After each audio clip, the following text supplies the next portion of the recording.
जय हिंद दोस्तों, welcome to विद्या अभियान। आप सभी का स्वागत है विद्या अभियान के परिवार में। तो हम पढ़ रहे थे कक्षा 10 का रसायन विज्ञान यानी कि केमिस्ट्री। आई बात समझे। और इस केमिस्ट्री में क्या पढ़ रहे थे, हम आपको क्या पढ़ाया था। 3 वीडियो मैं प्रोवाइड करा दिया था आपको, 2 वीडियो प्रोवाइड कराया था, आज का तीसरा वीडियो है। उसमें मैं रासायनिक अभिक्रियाएँ क्या होती हैं, पहला चैप्टर था ना रासायनिक अभिक्रिया में समीकरण, तो रासायनिक अभिक्रिया क्या होती है और समीकरण के बारे में ये सब कुछ आपको बता दिया था। और रासायनिक अभिक्रिया की सीमाएं क्या क्या होती हैं ये भी बता दिया था। यहाँ तक तो हम पढ़ लेते कि रासायनिक अभिक्रिया की सीमाएं क्या होती हैं। तो चलिए उसके आगे हम चलते हैं और बात करते हैं। अगला टॉपिक है रासायनिक अभिक्रिया को उपयोगी कैसे बनाएं। कोई भी रासायनिक अभिक्रिया होगी ना तो उसको उपयोगी और कैसे, जैसे मान लीजिए कोई कमियां हैं किसी के अंदर, तो उन कमियों को यदि हम सुधार कर दें तो अच्छा हो सकता है ना। तो जो जो कमियां थी उन कमियों को यदि हम सुधार दें किसी भी तरीके से, किसी कारण से, तो सब अच्छा हो जाएगा। तो चलिए उन कमियों को सुधार करते हैं। तो हम बात करते हैं रासायनिक समीकरण को उपयोगी कैसे बनाएं। हेडिंग बनाइए कि रासायनिक समीकरण को उपयोगी कैसे बनाएं। रासायनिक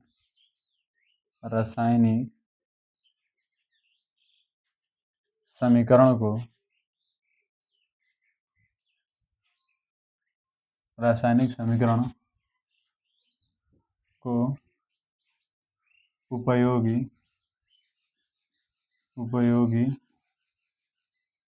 रासायनिक समीकरण को उपयोगी कैसे बनाएं।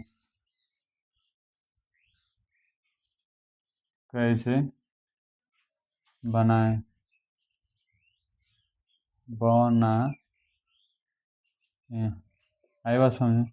तो कोई भी रासायनिक अभिक्रिया होगी तो उसको उपयोगी कैसे बनाया जाएगा, बात ध्यान से सुनिएगा। एक एक करके समझते चलेंगे ना, बड़ी आसानी से आपको समझ में आ जाएगी बातें। तो पहली बात यह है ना, रासायनिक समीकरण को उपयोगी बनाने का पहली बात यह है, पहला नियम यह है कि अभिक्रिया में जो जो तत्व या जो जो यौगिक भाग ले रहे हैं, यदि हम उनकी अवस्था की जानकारी दे दें तो बात समझ आएगी कि कौन सी अवस्था में है तो किस प्रकार की अभिक्रिया होगी, कितनी हो गई कितनी बाकी है। तो सबसे पहला काम है अवस्था की जानकारी देकर। पहला काम क्या करेंगे, पहला काम करेंगे हम अवस्था की जानकारी, अवस्था की जानकारी देकर। आई बात समझे। कोई भी अभिक्रिया होगी तो उसकी अवस्था की जानकारी यदि हम दे दें तो बात समझ आ जाएगी ना, अभिक्रिया पूर्ण हो जाएगी। तो देखिए ध्यान से। अच्छा, अवस्था की मुख्यतः 3 अवस्थाएं होती हैं, जैसे ठोस, द्रव और गैस। मुख्यतः यही अवस्थाएं होती हैं ना। तो हम ठोस को सॉलिड इंग्लिश में कहते हैं तो इसको यस से प्रदर्शित कर लें। द्रव को इंग्लिश में लिक्विड कहते हैं ना, तो इसको यल से दर्शा देंगे। और गैस को तो गैसी कहते हैं इंग्लिश में भी, तो जी से दर्शा देंगे। आज बात समझ नहीं समझ आई। तो कोई भी अभिक्रिया है ना, तो उस अभिक्रिया हो रही है तो उसमें यदि अवस्था की जानकारी दें तो उपयोगी हो सकती है। जैसे CaCO3, ये क्या है, कैल्शियम कार्बोनेट है, और ये अभिक्रिया करके टूट जाता है। किस में टूटता है, CaO यानी कैल्शियम ऑक्साइड में टूटता है और कार्बन डाइऑक्साइड निकलता है। CaO और प्लस में कार्बन डाइऑक्साइड यही निकलता है ना। तो ऐसे तो हमें कुछ भी पता नहीं चल रहा है कि अभिक्रिया कैसी है, लेकिन यदि हम कह दें यस यानी कि सॉलिड है यानी कि ठोस अवस्था में है, इसके आगे लिख दूं यस ब्रैकेट में यानी कि ये ठोस अवस्था में है, और ये है कार्बन डाई तो इसके आगे यदि मैं लिख दूं जी यानी कि ये गैस अवस्था में है। तो इसकी अवस्था की जानकारी दे दिया ना। तो जब अवस्था की जानकारी दे दिया तो अब हमें अभिक्रिया समझ आ रही है कि जब हम कैल्शियम कार्बोनेट है यानी कि ठोस अवस्था में होता है, जब इसको तोड़ेंगे तो कैल्शियम ऑक्साइड मिलेगा ठोस अवस्था में ही, और कार्बन डाइऑक्साइड गैस के रूप में निकल जाएगा। आई बात समझ नहीं, कार्बन डाइऑक्साइड गैस के रूप में बाहर निकल जाएगा। तो जब हम अवस्था की जानकारी दे देंगे तो अभिक्रिया उपयोगी हो सकती है, अच्छी हो सकती है। बात नहीं समझ। दूसरा काम करना का है, ये तो पहला नियम था। दूसरा नियम मैं बताया था कि सीमाओं में कि कमियों में बताया था कि कोई भी अभिक्रिया उसमें क्षेपी होगी उसमें शोषी होगी, इसकी बात पता ही नहीं चलती है। तो यदि हम जानकारी दे दें पहले से ही कि अभिक्रिया उसमें शोषी है उसमें क्षेपी है तो हो सकता है ना। तो क्या कर सकते हैं, तो उसमें क्षेपी व उसमें शोषी की जानकारी देकर ऊष्मा क्षेपी व ऊष्मा शोषी की जानकारी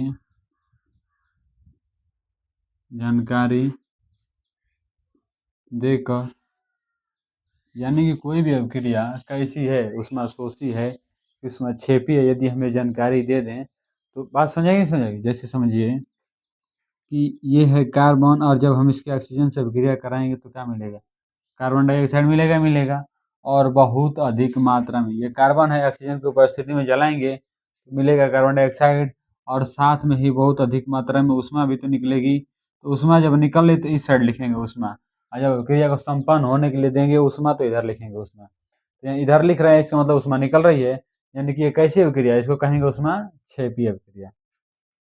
क्या कहेंगे, ऊष्मा क्षेपी अभिक्रिया।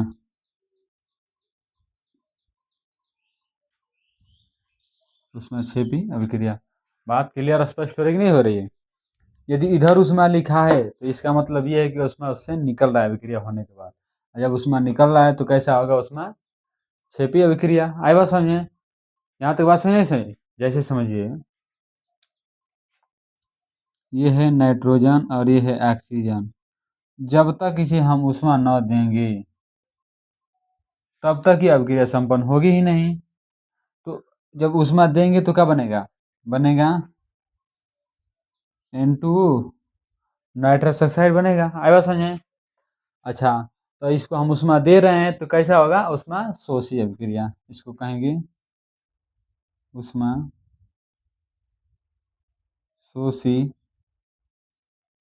अभिक्रिया।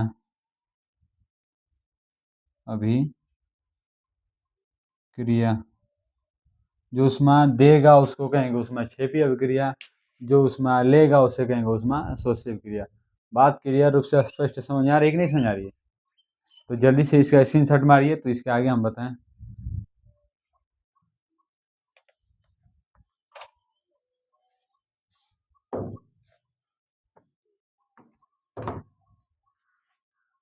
चलिए, तो इसके आगे चलते हैं। हम उम्मीद करते हैं कि आप लिख लिए होंगे, और नहीं भी लिखे होंगे तो उसमें स्क्रीनशॉट मार लिए होंगे।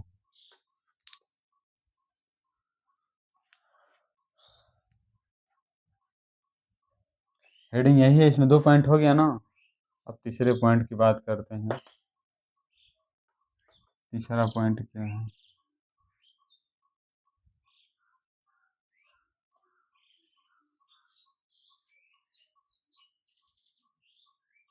चलिए तीसरे पॉइंट की बात करते हैं। कोई भी गैस यदि निकल रहा है ना, गैस उत्पन्न हो रहा है, तो उसकी जानकारी हम यदि दे दें तो और अच्छा हो सकता है। तो तीसरा पॉइंट ये है कि गैस उत्पत्ति की जानकारी देकर। तीसरा पॉइंट है गैस उत्पत्ति की जानकारी देकर। गैस उत्पत्ति की जानकारी देकर, यदि गैस निकल रहा है ना तो उसकी जानकारी हम दे दें तो हो सकता है ना। जैसे समझिए यदि हम अभिक्रिया कराएं, यह है HCl सोडियम क्लोराइड की अभिक्रिया यदि हम करा दें, सॉरी हाइड्रोक्लोरिक अम्ल है ना, हाइड्रोक्लोरिक अम्ल की अभिक्रिया सोडियम से करा देंगे तो क्या मिलेगा, सोडियम क्लोराइड मिलेगा NaCl मिलेगा, और साथ ही साथ और क्या मिलेगा, प्लस में हाइड्रोजन गैस निकलेगा। जब हाइड्रोजन गैस निकलेगा तो इसकी हम जानकारी दे दें कि हाइड्रोजन गैस हमें प्राप्त हो रहा है, निकल रहा है। ऐसे तीर ऊपर की तरफ बना देंगे ना तो इसका मतलब ये होता है ना कि गैस है ऊपर की तरफ निकल रहा है। और जब तीर नीचे की तरफ बनाते हैं ना, इसका मतलब कोई ठोस अवक्षेप है जो नीचे तली में बैठ रहा है। आए बात समझने से। तीर ऊपर होता है तो इसका मतलब ये है कि कुछ ऊपर निकल रहा है, तो निकल क्या सकता है, गैसें निकल सकता है ना, क्योंकि गैसें हल्की होती हैं। बात अच्छे से स्पष्ट समझ आ रही है। तो चलिए इसके आगे चलते हैं और चौथे पॉइंट की बात करते हैं। तीसरा पॉइंट समझ आया ना कि गैस उत्पन्न हो रहा है तो उसकी जानकारी दे करके। चौथी बात है अवक्षेप की जानकारी दे करके। अवक्षेप कहने का मतलब ये है कि कुछ ठोस अवस्था में होता है, जो नीचे तली में बैठता है, भारी होता है, नीचे तली में बैठता है, तो उसकी जानकारी देकर जो तली में बैठता है ना, उसी को कहा जाता है अवक्षेप। तो कहेंगे अवक्षेप की जानकारी देकर। चौथा पॉइंट, अवक्षेप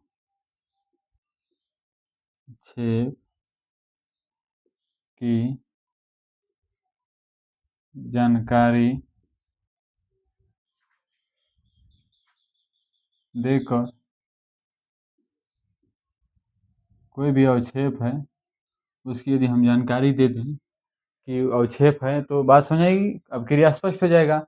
जैसे समझिए कि ये है sodium chloride NaCl, sodium chloride है ना, और सोडियम क्लोराइड के साथ यदि हम सिल्वर नाइट्रेट की अभिक्रिया करा दें, यानी कि AgNO3 की अभिक्रिया कराएंगे तो क्या मिलेगा? बनेगा सोडियम नाइट्रेट NaNO3 बनेगा ना, सोडियम नाइट्रेट NaNO3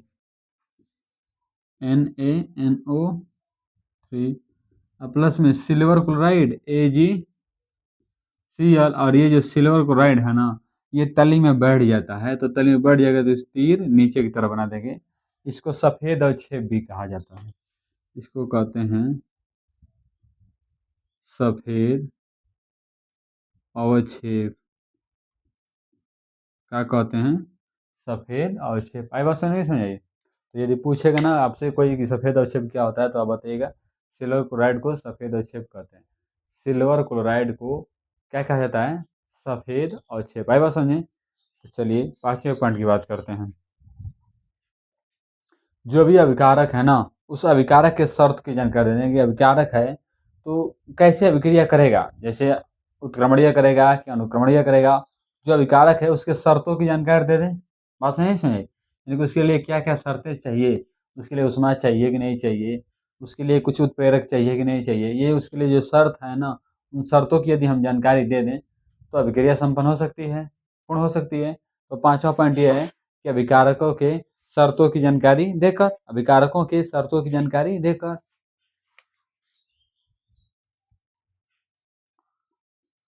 अभिकारकों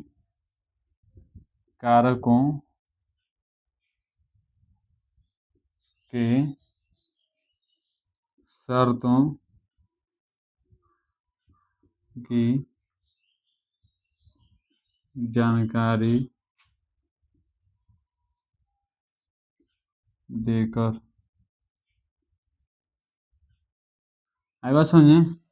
यानी कोई भी अभिकारक है ना, तो उस अभिकारक की यदि हम कोई भी अभिकारक है, उस अभिकारक की क्या क्या शर्त हैं उसकी जानकारी दे दें, तो बात समझेगी नहीं समझेगी? जैसे समझिए कि ये है H2 और ये है Cl2, तो ये क्या होगा? अभिक्रिया होगा या नहीं होगा? होगा ना, परंतु धीरे धीरे होगा। और ये जो इसकी शर्त है, शर्त क्या है कि 2 इसके लिए चाहिए हाइड्रोजन और 2 चाहिए क्लोरीन, तो ही मिल करके बनेगा क्या? हाइड्रोक्लोरिक अम्ल। 2 अणु, 2 परमाणु हाइड्रोजन का और 2 परमाणु क्लोरीन का मिल के बनाते हैं 2 अणु हाइड्रोक्लोराइड अम्ल के या हाइड्रोक्लोरिक अम्ल के। अगर समझ नहीं समझे? हाइड्रोक्लोरिक अम्ल के बनाते हैं ना 2 अणु। ये इसकी शर्त थी। शर्त क्या है? इसके 2 परमाणु चाहिए और इसके भी 2 परमाणु चाहिए। हमेशा हाइड्रोजन H2 के रूप में और क्लोरीन H2 के रूप में ही, सॉरी Cl2 के रूप में ही होता है। तो ये इसकी शर्त है। छठा बात ये है ना कि उत्क्रमणीय अभिक्रिया की जानकारी दे करके।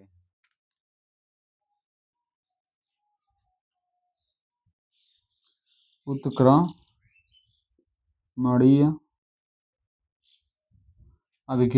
अभिक्रिया की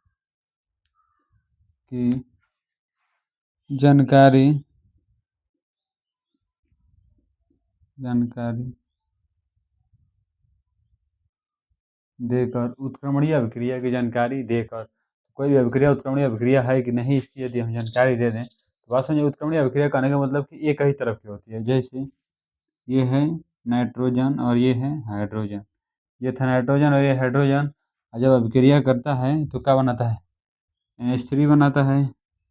और एक तरफ के तीर बनाया है, मतलब कि ये उत्क्रमणीय अभिक्रिया है, एक ही और केवल होगी, दोनों तरफ नहीं चलेगी। ये बात समझे कि नहीं समझे?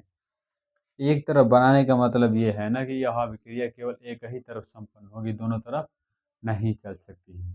बात अच्छे से स्पष्ट रूप से समझ आ रही है कि समझ आ रही है? यहाँ तक बात समझ आई?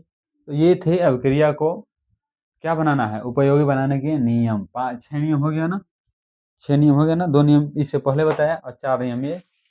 बात समझ आई? तो जल्दी से लिख डालिए, या स्क्रीनशॉट मारना है तो स्क्रीनशॉट मारिए, जल्दी करिए, जो भी कर रहा है करिए।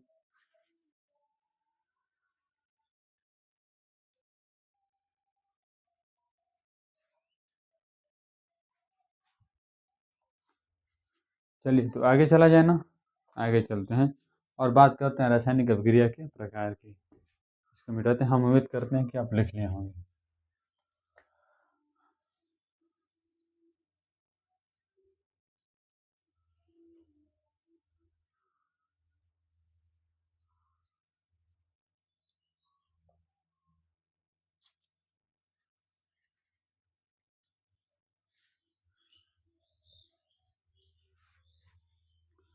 हेडिंग बनाइए, रासायनिक अभिक्रिया के प्रकार। रासायनिक अभिक्रिया, रासायनिक अभिक्रिया के प्रकार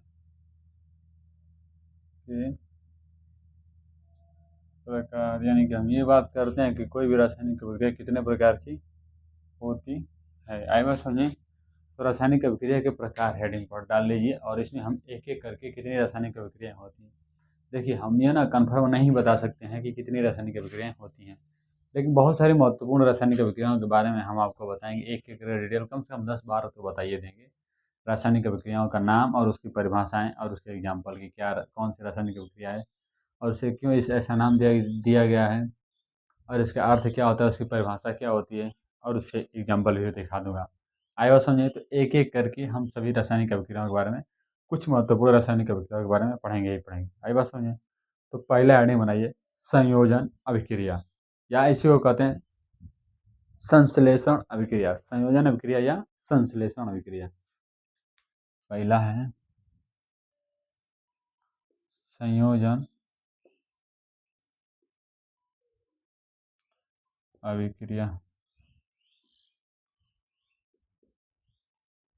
संयोजन अभिक्रिया या इसी को कहा जाता है संश्लेषण अभिक्रिया।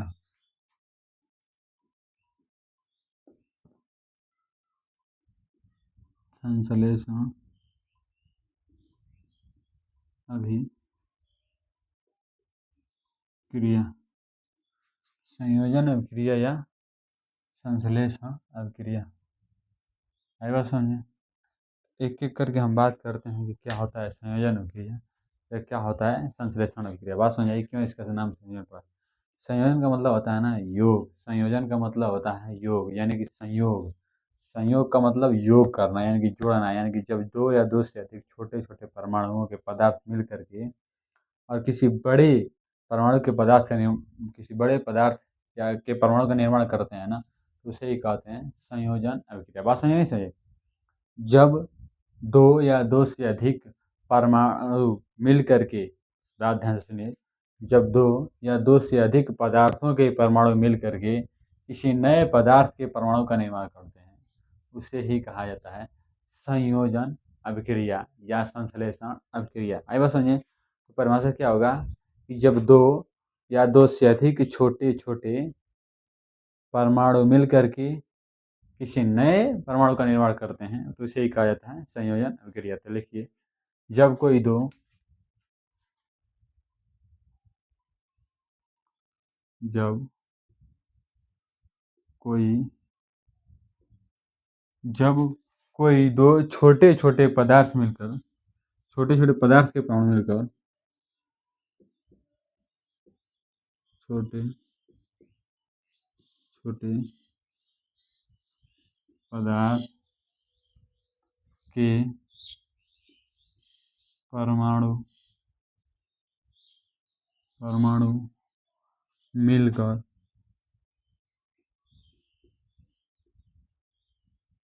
जब दो या दो से अधिक छोटे छोटे पदार्थ के परमाणु मिलकर एक बड़े यौगिक का निर्माण करते हैं, एक बड़े यौगिक का निर्माण करते हैं। यौगिक का निर्माण करते हैं।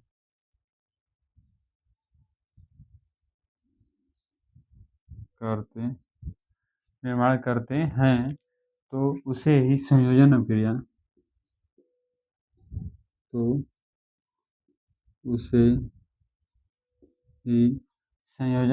संश्लेषण अभिक्रिया कहते हैं।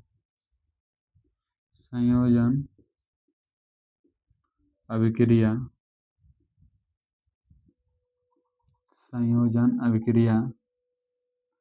या संश्लेषण अभिक्रिया कहते हैं। संश्लेषण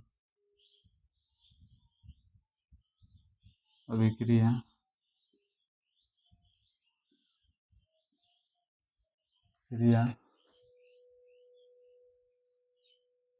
कहते हैं। आई बात समझ नहीं समझ आई? यहाँ तक बात समझ आया ना? किसे कहेंगे संयोजन या संश्लेषण अभिक्रिया? यहाँ तक बात समझ आई? जब दो या दो से अधिक पदार्थ मिलकर किसी नए बड़े पदार्थ का निर्माण करेंगे तो उसे ही कहेंगे संयोजन या संश्लेषण अभिक्रिया। जैसे समझिए, ये है कार्बन के परमाणु और ये है ऑक्सीजन के परमाणु। C2 और O2 है ना, तो मिल करके यदि बना दें कार्बन डाइऑक्साइड, दो परमाणु मिल करके किसी एक यौगिक का निर्माण किया ना, जैसे मान लीजिए कि ये है हाइड्रोजन और ये है क्लोरीन, और ये मिल करके बना दें HCl, 2HCl। आएगा समझ? तो ये कहाँ है, छोटे छोटे परमाणु हैं और मिल करके किसी एक यौगिक का निर्माण कर रहे हैं। ये भी छोटे छोटे परमाणु हैं और मिल करके किसी बड़े यौगिक का निर्माण करते हैं। तो जब दो या दो से अधिक छोटे छोटे परमाणु मिल करके किसी बड़े यौगिक का निर्माण करते हैं ना, तो इसे ही कहते हैं संयोजन या संश्लेषण अभिक्रिया। जब दो या दो से अधिक छोटे छोटे परमाणु मिल करके एक बड़े यौगिक का निर्माण करते हैं तो उसे ही संयोजन अभिक्रिया या संश्लेषण अभिक्रिया कहते हैं। जल्दी से लिखिए, मिटा करके हम अगली बात बताएं। जल्दी से लिखिए।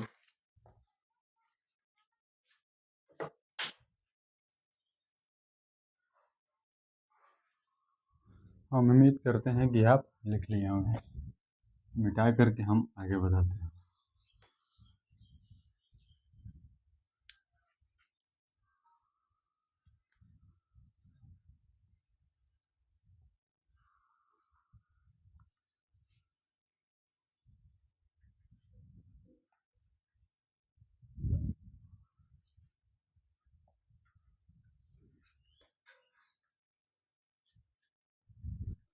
चलिए, तो संयोजन के बाद आएगा वियोजन अभिक्रिया। संयोजन के बाद वियोजन या अपघटन अभिक्रिया। संयोजन के बाद दूसरा है वियोजन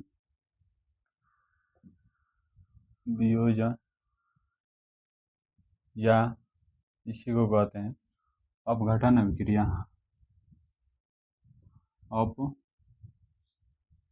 अपघटन अभिक्रिया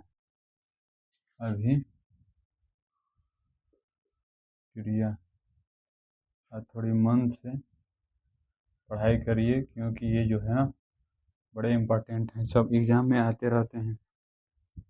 तो इसको थोड़ी अच्छे से पढ़ाई करते रहिए, क्योंकि इसमें से कोई ना कोई दो अभिक्रिया तो आपके एग्जाम में अभी कहीं कन्फर्म है। संयोजन या वियोजन या अपघटन अभिक्रिया।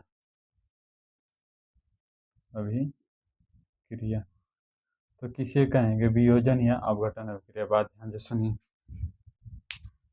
किसे कहेंगे वियोजन या अपघटन अभिक्रिया? जब कोई यौगिक दो या दो से अधिक छोटे छोटे परमाणुओं में या अणुओं में वियोजित होगा ना, जब कोई बड़ा यौगिक, कोई भी बड़ा यौगिक है, टूट करके दो या दो से अधिक छोटे छोटे पदार्थों में टूटेगा ना, जब छोटे छोटे पदार्थों का परमाणु टूटेगा, उसे ही कहा जाता है वियोजन या अपघटन अभिक्रिया। जब कोई बड़ा यौगिक टूट करके छोटे छोटे पदार्थों के अणुओं में टूटता है, उसे ही कहा जाता है वियोजन या अपघटन अभिक्रिया। बात समझ आई? लिखिए, जब कोई बड़ा यौगिक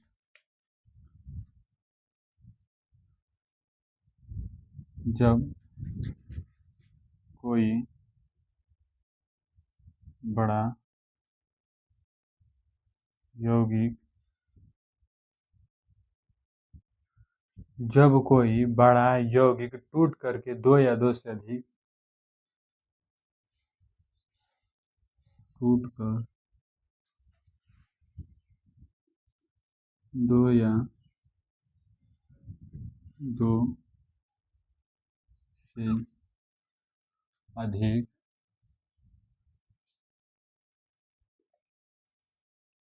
दो या दो से अधिक दो या कोई भी बड़ा यौगिक है ना टूट करके छोटे छोटे पदार्थों में दो या दो से अधिक छोटे छोटे पदार्थों दो या दो से अधिक छोटे छोटे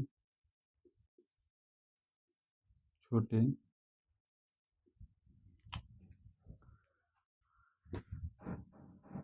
अधिक छोटे छोटे पदार्थों का अधिक छोटे छोटे पदार्थों पदार्थों का छोटे छोटे दो या दो से अधिक छोटे छोटे पदार्थों का निर्माण करें तो पदार्थों का निर्माण करें तो निर्माण करे तो उसे वियोजन या अपघटन विक्रिया कहते हैं। निर्माण करे तो उसे वियोजन वियोजन या अपघटन अपघटन अभिक्रिया अभिक्रिया कहते हैं। ये बात समझिए, जब टूट करके दो या दो से अधिक छोटे छोटे कोई भी बड़ा यौगिक टूट करके दो या दो से अधिक छोटे छोटे पदार्थों का निर्माण करे तो उसे वियोजन या अपघटन अभिक्रिया कहते हैं। बात समझिए ऐसे समझिए कि ये है CaCO3 कैल्शियम कार्बोनेट और ये टूटेगा तो क्या बनेगा बनेगा CaO कैल्शियम ऑक्साइड और प्लस में कार्बन डाइऑक्साइड। ये क्या है कैल्शियम कार्बोनेट कैल्शियम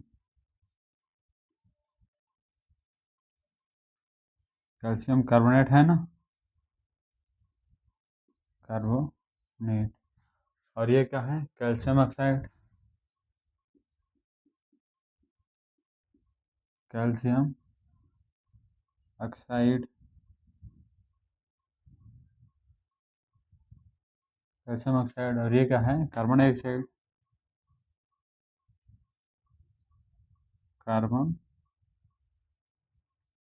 डाइऑक्साइड है ना। बात अच्छे से स्पष्ट समझ आ रही कि नहीं समझ आई। तो कोई बड़ा ये यौगिक था और ये टूटा है तो दो अलग अलग छोटे छोटे पदार्थों में टूटा है ना, तो इसे ही कहेंगे वियोजन या अपघटन अभिक्रिया। जल्दी से लिखिए तो आगे हम बताएं।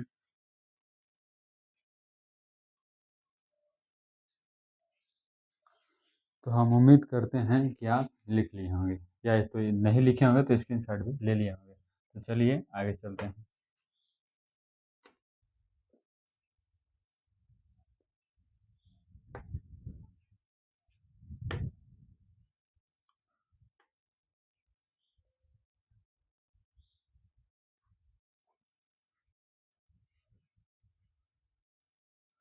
आगे चलते हैं और आगे की बात करते हैं। इसके बाद आता है वैद्युत अपघटन अभिक्रिया। वैद्युत अपघटन अभिक्रिया तीसरा है वैद्युत अपघटन अभिक्रिया। तीसरा है वैद्युत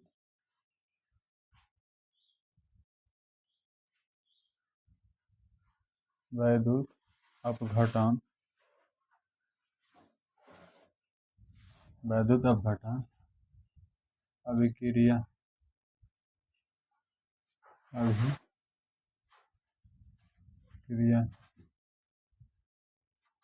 सीखेंगे कि हम वैद्युत अपघटन अभिक्रिया क्या होती है। बात ध्यान से सुनिए, किसे कहेंगे वैद्युत अपघटन अभिक्रिया। जब ना कोई बड़ा यौगिक विद्युत की सहायता से टूटेगा, कोई भी बड़ा यौगिक है और उसमें विद्युत धारा प्रवाहित किया जाए तो टूट जाता है। तो उसे ही कहा जाता है वैद्युत अपघटन अभिक्रिया। जब कोई बड़ा यौगिक विद्युत की सहायता से टूट करके छोटे छोटे यौगिकों में या छोटे छोटे अणुओं में या छोटे छोटे परमाणुओं में विभाजित होता है, तो उसे ही कहा जाता है वैद्युत अपघटन अभिक्रिया। बात समझे से? जब कोई बड़ा यौगिक विद्युत की सहायता से टूट करके छोटे छोटे अणुओं में, यौगिकों में या परमाणुओं में वियोजित होता है, उसे ही कहते हैं वैद्युत अपघटन अभिक्रिया। बात समझ आई? तो चलिए लिखते हैं परिभाषा इसकी। जब कोई बड़ा यौगिक विद्युत की सहायता से टूटकर जब कोई बड़ा यौगिक जब कोई बड़ा यौगिक विद्युत की सहायता से टूटकर विद्युत की सहायता से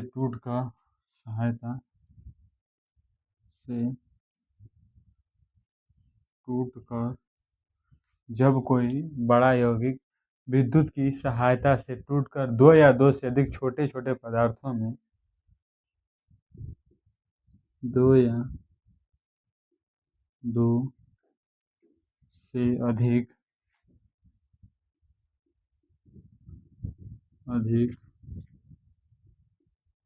छोटे छोटे पदार्थों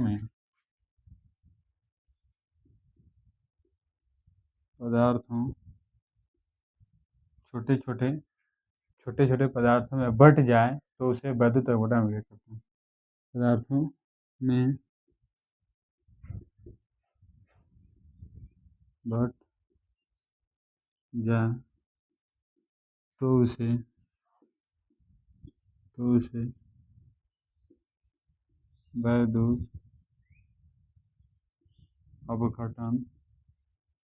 तो उसे वैद्युत अपघटन अभिक्रिया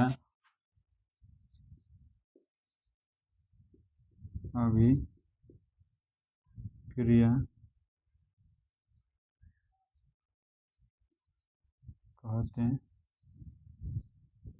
आएगा समझे? जब कोई बड़ा यौगिक विद्युत की सहायता से दो या दो से अधिक छोटे छोटे परमाणुओं में बट जाए या वियोजित हो जाए तो उसे ही कहा जाता है वैद्युत अपघटन अभिक्रिया। बात समझ आई? जैसे समझिए कि हम कोई भी बड़ा यौगिक ले लेते हैं NaCl। ये क्या है? Sodium chloride. ये है सोडियम क्लोराइड। जब इसमें विद्युत धारा प्रवाहित करते हैं ना तो ये टूट जाता है। टूटता है किस में? टूटता है, ये टूटता है Na+ और Cl- के रूप में टूट जाता है। आयनों के रूप में टूट जाता है, प्लस धनायन और ऋणायन के रूप में टूट जाता है। तो इसे ही कहते हैं वैद्युत अपघटन अभिक्रिया। ये क्या है? Sodium chloride. सोडियम क्लोराइड, ये था सोडियम क्लोराइड। और ये क्या है? टूटा है तो बना है सोडियम आयन। ये बना सोडियम धनायन बनाना, तो धनायन को कहेंगे सोडियम आयन। और ये बना क्लोरीन ऋणायन, तो इसको भी कहेंगे क्लोरीन आयन। Chlorine ion. आई बात समझे? तो कोई भी बड़ा से बड़ा यौगिक टूटेगा, किस में टूटा? ये सोडियम क्लोराइड था, टूटा सोडियम प्लस और क्लोरीन माइनस में। आई बात समझे? यहाँ तक बात समझे? ये था वैद्युत अपघटन अभिक्रिया। किसे कहेंगे? जब कोई बड़ा यौगिक विद्युत की सहायता से टूटकर दो या दो से अधिक पदार्थों में बट जाए तो उसे ही कहते हैं वैद्युत अपघटन अभिक्रिया। बात समझ आई? जल्दी से लिखिए, आगे बताते हैं।